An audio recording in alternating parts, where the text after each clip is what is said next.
La FRCA, le GDS, l'ARP et le CIRAD vous présentent Terre d'ici, spécial Rita Animal.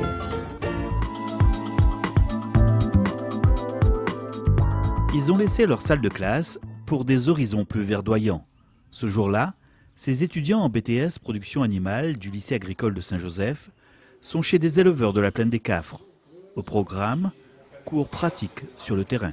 On a des cours théoriques et comme ce matin on nous a expliqué comment faire le bilan fourrager. Mais en fait quand on passe côté terrain et qu'on est confronté à l'éleveur et qu'il faut remplir le papier, c'est différent. Donc en fait il faut passer par cette partie terrain pour mieux appréhender les choses.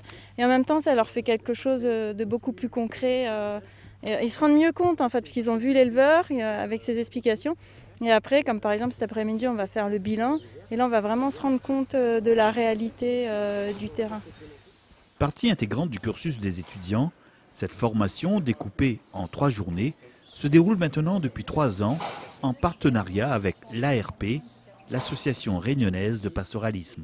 Là, aujourd'hui, pour la deuxième journée de formation, le thème, c'est le bilan fourrager.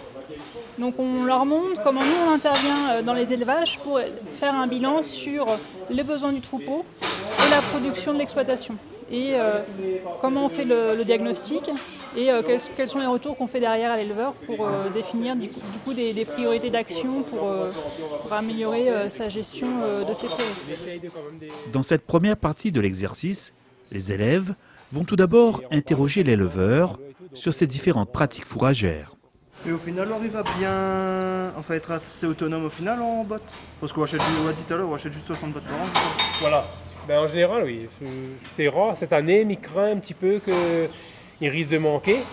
Mais sinon, non, jusqu'à maintenant, ça va. Il arrive à gérer mes stocks. Et il arrive à avoir du fourrage pour toute l'année. Et quantité de paille achetée en dehors, ça fait à peu près combien de boules? Paille de canne, il faut même prendre 200 en boîte à peu près. 200. Par an. Oui, en fait, on demande plutôt la photographie de l'exploitation au total. Et après, on ramène ça à la production qu'il fait. Et après, on va comparer aux résultats qu'on va voir cet après-midi, s'il a assez de fourrage pour ses animaux et s'il peut avoir d'autres animaux en plus, etc. Éleveur laitier expérimenté, Didier Picard est fier quant à lui de partager ses connaissances et son savoir-faire avec ses jeunes étudiants. Voilà, c'est toujours partager et montrer ce qu'on fait et peut-être ça des futurs éleveurs aussi, on ne sait pas. Hein. Donc s'ils apprennent très jeunes le métier, donc c'est des bonnes bases, je dirais. Bien faire quoi. Voilà, toujours bien faire et toujours essayer de faire mieux, progresser. Nos étudiants progressent maintenant à l'extérieur où ils doivent noter les caractéristiques d'une parcelle de prairie. On est en train d'analyser la parcelle d'en face et on doit noter par rapport à certains critères pour les abords, les pentes, la surface et la propreté du terrain. Par exemple, pour niveau de pente, on demande si la pente elle est plutôt importante ou faible. Voilà, là on peut mettre que la pente est accessible avec le tracteur jusqu'avec une tonalisier et tout, quoi. Tous ces éléments sont importants à prendre en compte pour le bilan fourrager. Hein. Oui, tous ces éléments sont à prendre en compte pour le bilan fourrager et aussi on sait l'herbe et les mauvaises herbes qu'il y a à l'intérieur approximativement pour avoir le résultat.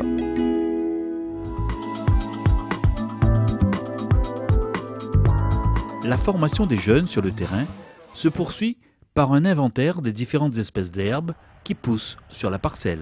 Là, on s'est déplacé un petit peu, on a fait le tour des parcelles déjà pour donner une note qui va faire partie du bilan fourrager. Donc chaque parcelle, selon les abords, selon le couvert qu'il y a en place, selon la pente, on va donner une note. Et puis ensuite, on a fait un diagnostic floristique. Donc on va continuer là à faire un diagnostic floristique, donc essayer de mettre un petit peu des chiffres sur l'espèce principale déjà. Et puis ici, on voit qu'il y a beaucoup de trèfle aussi. Trèfle blanc qui est riche en protéines pour les animaux et qui apporte aussi de l'azote pour le sol, donc ce qui est très bien. On a une flore assez diversifiée ici. Le dactyle est plat, il est toujours plat, donc la nouvelle feuille elle sera aussi pliée comparée au raie gras ou comparée à d'autres espèces. donc c'est facile à reconnaître.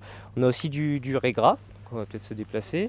Ici on a du raies gras. Alors là on n'est pas sur on n'est pas du tout plat au niveau de la tige. On voit bien que c'est rond. Et donc pour être sûr, après on a aussi les oreillettes, je disais, qui dépassent comme ça de la tige. Là vous voyez bien, il y a des oreillettes en bas. Plusieurs échantillons représentatifs de la prairie sont alors prélevés pour analyse, afin de déterminer les qualités nutritionnelles du fourrage. Là c'est un échantillon, donc du coup un peu gros, mais on a ce qu'il faut. Le but c'est qu'on va l'analyser au laboratoire, on va le ramener au laboratoire et on va le tester grâce à un appareil de spectromètre infrarouge et essayer de voir ce que ça donne directement, comme ça en verre. Voilà. Et ensuite ces échantillons-là, on va les passer à l'étuve, donc on va les préparer pour qu'ils puissent être analysés en séché broyé dans des petits pots. Ouais. Voilà, ce matin c'était une petite partie en salle pour appréhender un peu le bilan fourrager, savoir qu'est-ce que c'est le bilan fourrager. Voilà à quoi ça sert. Donc comme j'ai dit ce matin aux élèves, donc c'est pour calculer les besoins et la production des éleveurs. Et donc après on a fait une partie sur le terrain pour que là ils puissent vraiment entrer dans le thème technique en fait, entrer vraiment en tant que technicien et puis en tant qu'élève auprès des éleveurs, poser les questions, appréhender l'éleveur et avoir toutes les informations possibles pour justement regrouper ce bilan fourrager pour cet après-midi. Et donc cet après-midi-là, donc, il y a une phase aussi intéressante en laboratoire, ou à quoi ça sert finalement ce qu'ils ont fait ce matin? Voilà, en fait cet après-midi on aura les analyses de fourrage, ce qu'on a prélevé ce matin chez l'éleveur. Et pour nous, en tant que technicien conseil, surtout avoir les échantillons de fourrage, avoir l'analyse complète, ça nous permet de mieux conseiller l'éleveur et d'être un peu plus au point sur les thèmes techniques. Alors, concrètement, cette machine va te permettre de connaître quoi? Les différents paramètres de la plante, comme la digestibilité, le taux de protéines, le taux de matière sèche, la cellulose, et donc tout ce qui impacte ce dont l'animal va faire avec les éléments qui sont à l'intérieur. Et derrière, nous, on va envoyer ces analyses aux techniciens ou à l'éleveur. Et la finalité, c'est sûr que c'est pour l'éleveur, c'est de connaître déjà la valeur alimentaire de son herbe à différents stades. Et puis de pouvoir améliorer s'il souhaite. Donc voilà, la finalité, c'est toujours pour les bovins et qu'ils aient une herbe de qualité toujours meilleure.